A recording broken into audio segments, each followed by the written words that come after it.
شهر رمضان الذي أنزل فيه القرآن. اعوذ باللہ من الشیطان الرجیم. بسم اللہ الرحمن الرحیم. اردو ٹی وی کے معزز دوستو السلام علیکم. پارہ نمبر 20 کا تفسیری خلاصہ آپ ملاحظہ فرما رہے ہیں. پارہ نمبر 20 میں پارہ نمبر 19 سے شروع ہونے والی سورۃ النمل جاری ہے اور آغاز میں اللہ رب العزت ارشاد فرماتے ہیں امن خلق السماوات والارض وانزل لكم من السماء ماء فأنبتنا به حدائق ذات بهجة ما كان لكم أن تنبتوا شجرها أإله مع الله بل هم قوم يعدلون. کیا تمہارے معبود بہتر ہیں یا وہ اللہ جس نے پیدا کیا آسمانوں کو اور زمین کو اور اس نے اتارا تمہارے لیے آسمان سے پانی، پھر ہم نے اگائے اس کے ذریعے باغات پر رونق. نہیں تھی قدرت تمہیں یہ کہ تم اگاتے ان کے درخت، یا کوئی اور معبود ہے اللہ کے ساتھ؟ نہیں، بلکہ وہ ایسے لوگ ہیں جو اللہ کے برابر یا ہمسر ٹھہراتے ہیں. اللہ تعالیٰ عز و جل معبودان باطل کا رد فرماتے ہیں اپنی قدرت کاملہ کی نشانیوں کا ذکر ارشاد فرما کے. خدائے وحدہ لا شریک کا فرمان ہے کہ کیا تمہارے معبود باطل بھی کچھ ایسا انجام دینے پر قدرت رکھتے ہیں؟ پھر اللہ رب العزت خود ہی ارشاد فرماتے ہیں کہ ہرگز نہیں، انہیں اس بات پر اختیار نہیں، انہیں اس بات کی قدرت نہیں. آیت نمبر 80 میں اللہ رب العزت ارشاد فرماتے ہیں انک لا تسمع الموت ولا تسمع الصم الدعاء اذا ولوا مدبرین. یقیناً آپ نہیں سنا سکتے مردوں کو اور نہیں آپ سنا سکتے بہروں کو اپنی پکار جب وہ پھر جائیں پیٹھ پھیر کر. کہ حقیقت میں اللہ رب العزت ارشاد فرماتے ہیں کہ وہ لوگ جن کے دلوں پر پردے پڑ جائیں، وہ لوگ جو سرکشی میں، جو نافرمانی میں حد سے بڑھ جائیں، اللہ رب العزت ارشاد فرماتا ہے کہ آپ ظاہری طور پر اگر انہیں سنا بھی دیں حق بات کا پیغام، اللہ کا فرمان انہیں سنا بھی دیں، تو ان کے دل میں یہ بات نہیں اتار سکتے. مزید ارشاد فرمایا آپ تو صرف ان لوگوں کو سناتے ہیں جو ہماری آیات پر ایمان لاتے ہیں. مردوں کا قبروں میں سننا حدیث پاک سے ثابت ہے. ان آیات کا ایک معنی یہ بھی ہے کہ کچھ لوگ وہ ہوتے ہیں جو دانا اور بینا ہوتے ہیں، ہوتے ہوئے بھی قبول حق کی استعداد سے محروم ہو جاتے ہیں، اور رسول اللہ صلی اللہ علیہ وآلہ وسلم ایسے ہی لوگوں کو دعوت حق دیتے رہتے تھے. یعنی اللہ رب العزت ارشاد فرماتا ہے کہ خدائے وحدہ لا شریک کی توفیق کے بغیر حق بات کو پہچان لینا، اس پر چلنا ممکن نہیں ہے. پارہ نمبر 20 میں سورۃ النمل کے بعد سورۃ القصص کا آغاز ہے جس کی 9 رکوع اور 88 آیات ہیں.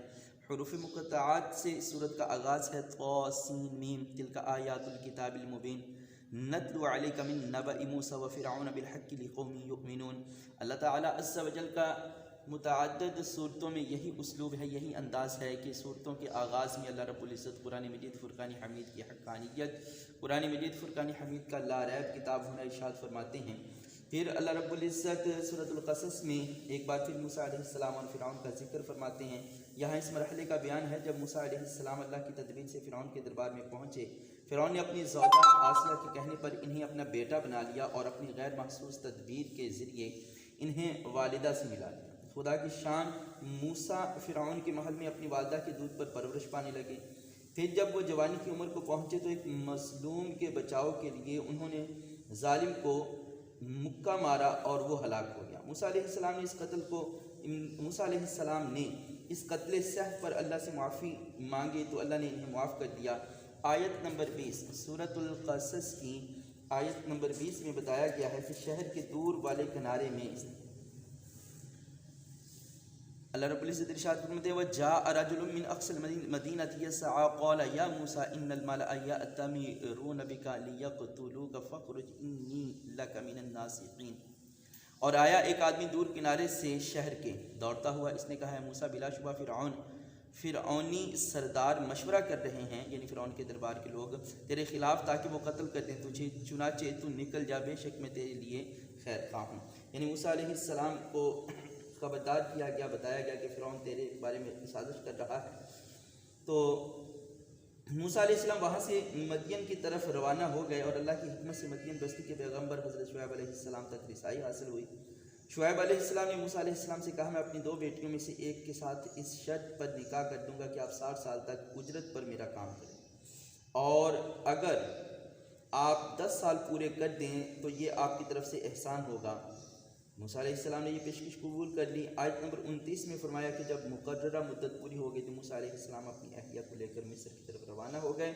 اس سفر کے دوران آگ کی تلاش میں ان کی طور پر جانے اور مبارک سرزمین پر اللہ تعالیٰ سے ہم کلام ہونے کا ذکر ہے۔ وہاں آپ کو نبوت عطا ہوئی، عصا اور ید بیضا جیسے معجزات اللہ کی طرف سے عطا ہوئے، اور حضرت ہارون علیہ السلام کو رسالت کے مشن میں ان کی درخواست پر ان کا مددگار بنایا گیا۔ آیت نمبر 38 میں اللہ تعالیٰ عز و جل ان سے اپنی نصرت کا وعدہ ارشاد فرماتا ہے۔ وقال فرعون یا ایھا الملأ ما علمت لکم من الہ غیری فأوقد لي يا هامان على الطين فاجعل لي صرحا لعلي اطلع الى الہ موسیٰ وانی لأظنہ من الکاذبین۔ پھر آیت نمبر 57 میں اللہ رب العزت نے ارشاد فرمایا کہ کفار مکہ نے رسول اللہ صلی اللہ علیہ وآلہ وسلم سے کہا وقالوا ان نتبع الهدى معك نتخطف من ارضنا او لم نمكن لهم حرما آمنا يجبى إليه ثمرات كل شيء رزقا من لدنا ولكن أكثرهم لا يعلمون۔ کہ کفار مکہ نے رسول اللہ صلی اللہ علیہ وآلہ وسلم سے کہا اگر ہم آپ کے ساتھ ہدایت کی پیروی کریں تو ہم اپنے ملک سے اچک لیے جائیں گے، یعنی وہ فوائد سے محروم ہو جائیں گے۔ اللہ تعالیٰ نے فرمایا کیا ہم نے ان کو اپنے حرم میں آباد نہیں کیا جو امن والا ہے، اس کی طرف ہمارے دیے ہوئے ہر قسم کے پھل لائے جاتے ہیں، لیکن ان میں سے اکثر لوگ نہیں جانتے۔ اللہ تعالیٰ عز و جل کے پیارے رسول نبی صلی اللہ علیہ وآلہ وسلم کی رسالت پر ایمان نہ لانے میں کفار و مشرکین کے لیے ایک بڑی رکاوٹ ان کا نسب، ان کی چودراہٹ تھی، کہ اس کے باعث وہ یہ سمجھتے تھے کہ اگر رسول اللہ صلی اللہ علیہ وآلہ وسلم پر ایمان لائیں، آپ کی سلطنت و حکومت کو قبول کر لیں، آپ کی رسالت کو مان لیں، تو پھر ہمارے اعزاز، ہمارے عہدے جاتے رہیں گے۔ اور یہاں پر انہوں نے کھل کے اس بات کا اعلان کیا، لیکن اللہ نے ارشاد فرمایا کہ تمہیں اللہ رب العزت اس سرزمین پر برکات عطا فرماتا ہے اور فرماتا رہے گا۔ آیت نمبر 71 میں اللہ کی طرف سے فرمان ہے، ارشاد ہے قُلْ أَرَأَيْتُمْ إِنْ جَعَلَ اللَّهُ عَلَيْكُمُ اللَّيْلَ سَرْمَدًا إِلَىٰ يَوْمِ الْقِيَامَةِ مَنْ إِلَٰهٌ غَيْرُ اللَّهِ يَأْتِيكُمْ بِضِيَاءٍ أَفَلَا تَسْمَعُونَ۔ کہہ دیجئے تم بتلاؤ تو صحیح، اگر کر دے اللہ تم پر رات ہمیشہ کے لیے قیامت کے دن تک، تو کون الہ، کون معبود سوائے اللہ کے ہے جو لے آئے تمہارے پاس روشنی دن کی، کیا پھر تم نہیں سنتے؟ اللہ تعالیٰ عز و جل کی قدرت کاملہ کا ذکر ہے کہ خدا وحدہ لا شریک ہر عمل پر قادر ہیں، وہ چاہے تو تم سے دن کی نعمت کو چھین کر ہمیشہ ہمیشہ تمہارے لیے رات کو تمہارا مقدر بنا دے۔ پھر کسی میں یہ ہمت نہیں کہ وہ اس اللہ تعالیٰ عز و جل کے حکم میں کسی بھی طرح سے مداخلت کر سکے۔ آیت نمبر 81 میں اللہ رب العزت ارشاد فرماتے فَخَسَفْنَا بِهِ وَبِدَارِهِ الْأَرْضَ فَمَا كَانَ لَهُ مِنْ فِئَةٍ يَنْصُرُونَهُ مِنْ دُونِ اللَّهِ وَمَا كَانَ مِنَ الْمُنْتَصِرِينَ۔ چنانچہ ہم نے دھنسا دیا اسے اور اس کے گھر کو زمین میں، پھر نہ ہوئی اس کے لیے کوئی جماعت جو مدد کرتی اس کی اللہ کے سوا، اور نہ ہوا وہ خود ہی بدلہ لینے والوں میں سے۔ یعنی اللہ تعالیٰ ارشاد فرماتا ہے کہ قرآن مجید فرقان حمید میں سورۃ القصص کی آیات میں اس سے قبل اللہ تعالیٰ عز و جل ارشاد فرماتے ہیں، قارون کے قصوں کا ذکر ارشاد فرماتے ہیں کہ پھر اللہ تعالیٰ عز و جل نے اسے غرق کیا۔ قارون کو اللہ تعالیٰ عز و جل نے زمین کے اندر دھنسا دیا اور کوئی اس کا معاون، کوئی اس کا مددگار نہ ہوا جو اس کی اس عذاب سے خلاصی کرے، جو اسے اس عذاب سے نجات عطا فرما سکے۔ پارہ نمبر 20 میں سورۃ القصص کے بعد آغاز ہے سورۃ العنکبوت کا۔ سورۃ العنکبوت کے 7 رکوع اور 69 آیات ہیں۔ الف لام میم احسب الناس ان یترکوا ان یقولوا آمنا وهم لا یفتنون۔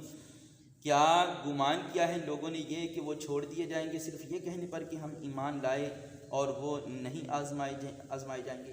اللہ تعالیٰ عز و جل سورۃ العنکبوت کی ابتدائی آیات میں ارشاد فرماتا ہے کہ صرف ایمان لانا یا ایمان کا دعویٰ جو ہے وہ کافی نہیں ہے، بلکہ ایمان لا کر حقیقت میں اللہ تعالیٰ عز و جل کے احکامات کو تسلیم کر دینا، انبیاء علیہ السلام کی تعلیمات کو مان کر ان پر عمل کرنا، یہ حقیقت میں ایمان ہے۔